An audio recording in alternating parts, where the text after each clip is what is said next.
호주 앞바다 2023년 어느 날 수천억 원어치 천연가스를 실은 거대한 배 한 척이 꼼짝도 못하고 떠 있었습니다. 선체 외부는 마치 겨울 창문처럼 하얗게 서리가 내려앉았고 영하 163도의 액화 천연가스가 조금씩 새어나와 공기 중으로 증발하고 있었습니다. 호주 정부의 판정은 단호했습니다. 이 배는 바다에 띄울 가치가 없다. 180일 입항 금지. 이 배를 만든 곳은 어디였을까요? 바로 중국이었습니다. 그런데 더 놀라운 건 이 배를 발주한 나라가 처음에는 한국에 맡기려고 했다는 사실입니다. 도대체 무슨 일이 있었던 걸까요? 이 이야기는 8년 전 죽어가던 한 섬에서 시작됩니다. 2015년 경상남도 거제도. 거대한 조선소의 도크는 텅텅 비어 있었습니다. 축구장 몇 개를 합쳐놓은 크기의 구덩이에서 배를 조립하는 도크가 비어 있다는 건 할 일이 없다는 뜻이었습니다. 이 섬 인구 25만 명 중 절반 가까이가 조선소에서 일하거나 조선소 덕분에 먹고 살았는데 그 조선소가 멈춰선 겁니다. 이유는 간단했습니다. 중국이 천문학적인 보조금을 쏟아부으며 똑같은 배를 훨씬 싸게 만들기 시작했던 거죠.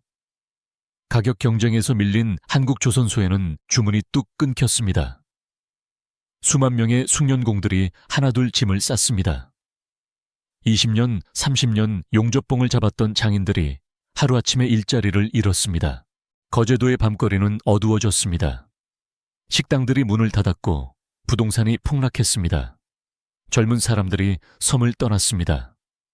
거제도가 망한다는 말이 공공연하게 돌았습니다. 그런데 이 지옥 같은 상황에서도 포기하지 않은 사람들이 있었습니다. 남아있던 엔지니어들은 생각했습니다. 중국이 가격으로 치고 들어온다면 우리는 기술로 벌어야 한다. 가격 경쟁은 이미 졌다. 중국처럼 보조금을 퍼부을 수는 없으니까. 그렇다면 방법은 하나. 기술 격차를 압도적으로 벌려서 돈을 더 주고라도 한국 배를 살 수밖에 없게 만드는 것이다. 그래서 선택한 게 LNG 운반선이었습니다. LNG 운반선이 왜 특별할까요? 이 배는 영하 163도의 액화 천연가스를 싣고 수천 킬로미터를 항해해야 합니다. 영하 163도가 어느 정도냐면 일반 철판을 갖다 대면 유리처럼 깨집니다. 그 정도로 극한의 온도입니다. 온도가 조금만 올라가면 가스가 기화되면서 증발합니다. 수천억 원어치 화물이 공기 중으로 날아가는 거죠. 그래서 탱크 용접 하나, 단열자의 두께 0.1mm 하나가 엄청난 차이를 만듭니다. 진짜 장인의 영역입니다. 한국 엔지니어들은 이 기술에 올인했습니다. 죽어가는 조선소에서 언젠가 이 기술이 인정받을 날이 올 거라고 믿으면서요. 그리고 2019년 중동에서 엄청난 소식이 날아왔습니다. 카타르가 역대 최대 규모의 LNG선 발주를 예고한 겁니다. 발표된 규모는 100척 금액으로 환산하면 20조 원이 훌쩍 넘는 초대형 프로젝트였습니다. 전 세계 조선업계가 술렁였습니다. 이 정도 물량이면 한나라 조선업을 몇 년은 먹여 살릴 수 있었으니까요. HDE, 현대중공업, 한화오션, 삼성중공업, 당시 대우조선해양까지 빅3가 총출동했습니다. 협상이 시작됐습니다. 한국 조선소들은 자신 있었습니다. LNG선 기술은 우리가 세계 최고니까요. 품질로 승부하면 이길 수 있다고 생각했습니다. 그런데 협상장에서 이상한 일이 벌어졌습니다.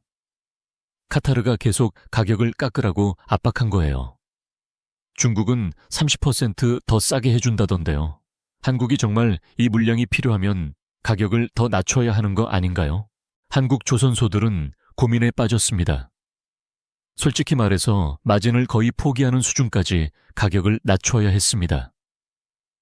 배 한 척 만들어서 남는 게 거의 없는 거죠. 그래도 수주절벽 상황이니까 일단 물량을 확보하자는 쪽으로 기울었습니다. 심지어 한국 조선소들은 다른 고객한테 받은 주문을 미루고 도크를 비워두겠다는 파격적인 제안까지 했습니다. 다른 고객한테 받은 주문을 뒤로 미루겠다는 거예요. 그만큼 카타르 물량을 최우선으로 처리하겠다는 겁니다. 거의 구의 수준이었습니다. 하지만 카타르의 선택은 중국이었습니다. 한국 배는 척당 2,100억 원인데 중국은 1,100억 원. 100척이면 6조 원을 아낄 수 있었습니다. 사업은 사업이니까요. 저희는 가장 효율적인 선택을 해야 합니다. 카타르의 대답은 냉정했습니다. 한국 조선업계는 충격에 빠졌습니다. 저렇게까지 했는데, 도크까지 비워두겠다고 했는데, 배신감이 밀려왔습니다. 그럼에도 한국의 엔지니어들은 포기하지 않았습니다. 가격 싸움은 중국을 이길 수 없다면 우리는 그 어떤 배도 만들지 못할 만큼 압도적인 기술 격차를 보여줘야 한다. 그게 우리가 살 길이다. 절망 속에서 다시 한번 굳건한 결의가 섰습니다. 카타르가 외면한 첨단 LNG선 기술에 대한 투자는 결코 멈추지 않았습니다. 오히려 그들은 더 깊은 곳으로 파고들었습니다. 영하 163도의 극저온을 완벽하게 견디는 신소재 연구, 0.1mm의 오차도 허용하지 않는 용접 기술, 그리고 선박의 안정성을 극대화하기 위한 설계 개선까지요. 같은 시각 중국의 조선소는 축제 분위기였습니다. 막대한 보조금과 국가의 전폭적인 지원을 등에 업고 카타르라는 거대 고객을 낚아챈 그들은 거침이 없었습니다. 서방 언론은 중국 조선업의 놀라운 성장에 찬사를 보냈고 중국 정부는 자신들의 메이드 인 카이나 전략이 성공했음을 대대적으로 선전했습니다. 한국의 시대는 끝났다. 이제 세계 조선업의 중심은 중국이다. 하지만 기쁨도 잠시, 막상 배를 만들기 시작하자 거대한 현실의 벽에 부딪혔습니다. LNG 운반선은 단순한 배가 아니었습니다.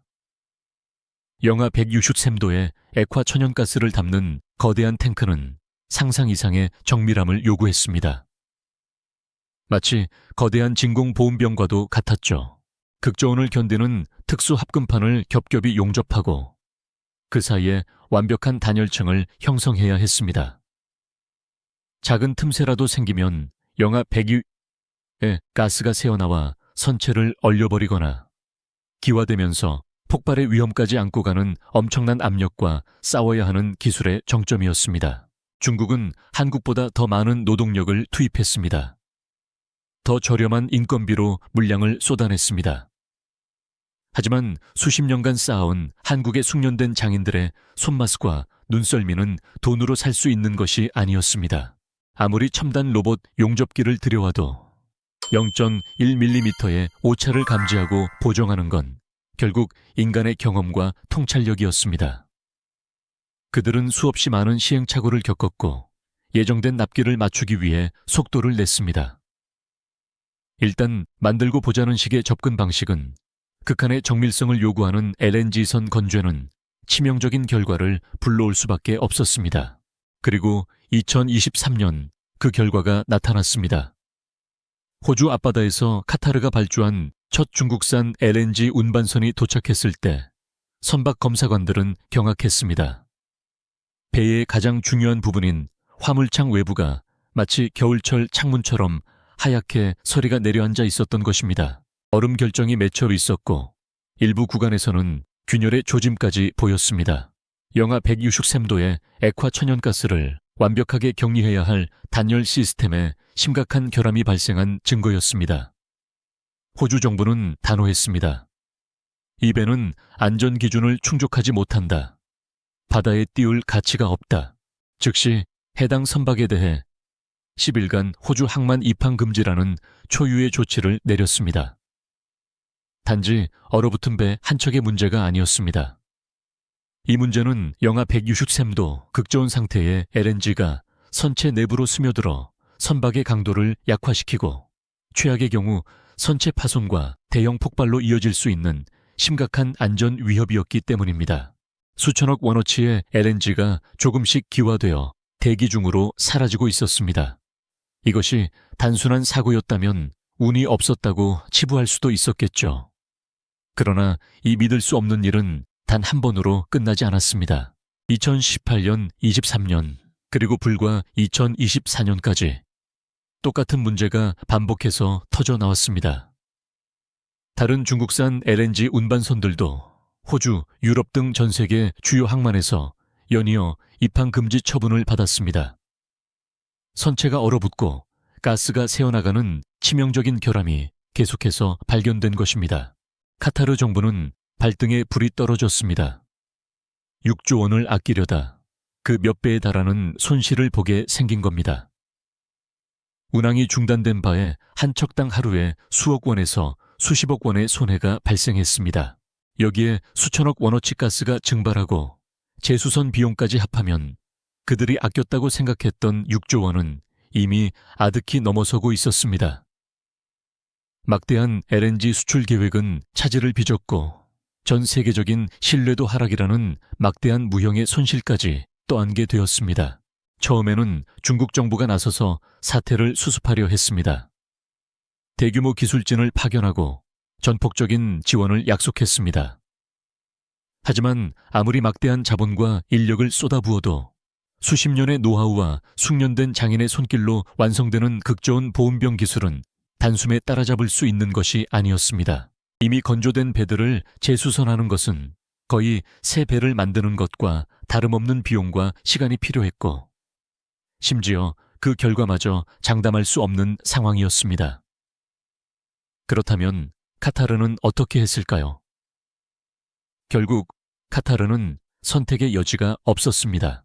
처음부터 그들이 외면했던 가격은 비싸지만 최고의 품질을 자랑했던 한국의 손을 다시 잡을 수밖에 없었습니다. 2024년 중반 카타르 정부는 조용히 한국으로 고위급 대표단을 파견했습니다. 그들의 얼굴에는 이전에 보였던 거만함이나 협상에서의 우위는 찾아볼 수 없었습니다. 오직 절박함과 사태 수습에 대한 간절함만이 가득했습니다. 수십 년간 묵묵히 기술 개발에 매진하며 세계 최고의 자리를 지켜왔던 한국의 조선업 관계자들은 마치 올 것이 왔다는 듯 침착하게 그들을 맞이했습니다.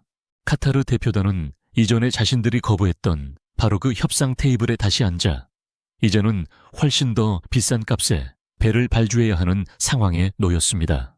한국 조선소는 더 이상 파격적인 할인이나 도크를 비워두겠다는 약속을 하지 않았습니다. 그들은 세계 최고 기술력에 합당한 가격을 당당히 요구했고 카타르는 어떤 토도 달지 못했습니다. 새롭게 체결된 계약은 그야말로 대한민국 조선업의 완벽한 부활을 알리는 신호탄이었습니다. 카타르는 결국 한국조선 3사에 약 50여 척에 달하는 액화 천연가스 운반선을 재발주했습니다. 이번에는 가격 협상에서 한국의 우위는 절대적이었습니다. 중국으로 인해 발생한 손실을 만회하기 위해서라도 카타르는 눈물을 머금고 한국의 요구를 받아들여야 했습니다. 계약 규모만 해도 무려 20조 원에 육박하는 천문학적인 액수였습니다. 한국의 도크는 다시 활기로 넘쳐났습니다. 희망을 잃었던 엔지니어와 숙련공들의 얼굴에는 다시 생기가 돌았고 그들의 손끝에서 영하 106셈도를 완벽하게 가두는 정교한 액화 천연가스 운반선이 한치의 오차도 없이 만들어져 갔습니다. 그들은 알았습니다. 기술만이 그리고 그 기술을 향한 끊임없는 열정만이 이 모든 역경을 헤쳐나갈 수 있는 유일한 길이었다는 것을요. 중국이 거대한 자본과 인력으로 도전했지만 결국 경험과 축적된 기술의 벽을 넘지 못했다는 것을 말입니다. 그로부터 몇 년 후 한국이 건조한 새로운 카타르 액화 천연가스 운반선들이 푸른 바다를 가르며 전 세계 항만을 오가기 시작했습니다.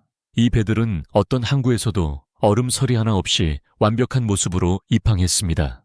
단 한 척도 결함으로 인한 운항 중단 사태를 겪지 않았습니다. 이제 전 세계는 한국의 기술력에 다시 한번 경탄했습니다.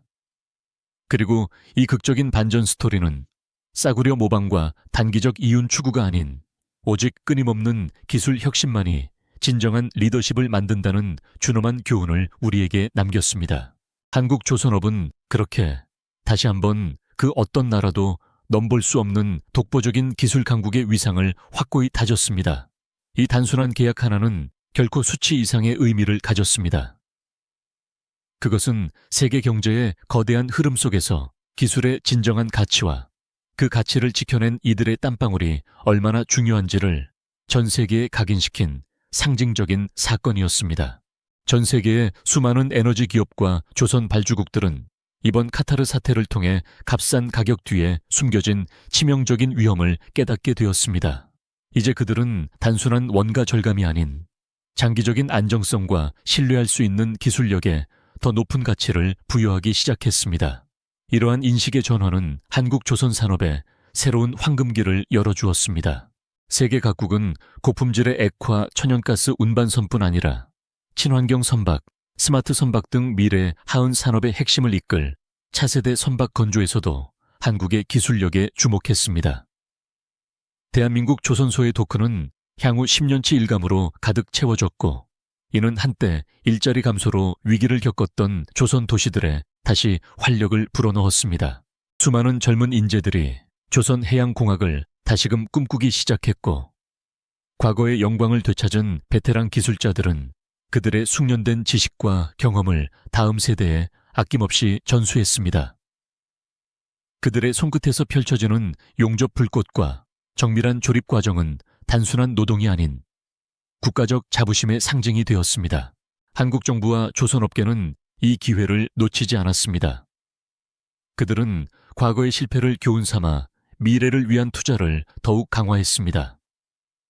친환경 연료 추진 선박 기술, 자율 운항 선박 시스템, 그리고 선박 설계의 디지털 트윈 기술 개발에 막대한 자본과 인력을 쏟아부었습니다.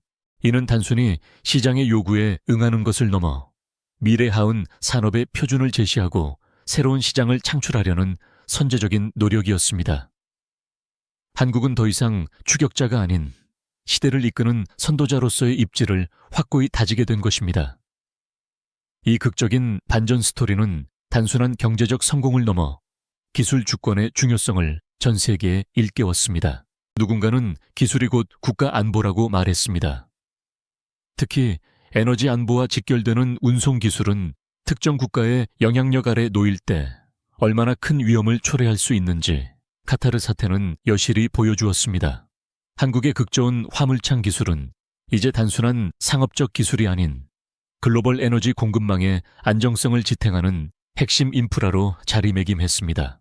세계는 비로소 기술 자립과 기술 혁신이 가진 진정한 힘을 다시금 깨닫게 된 것입니다.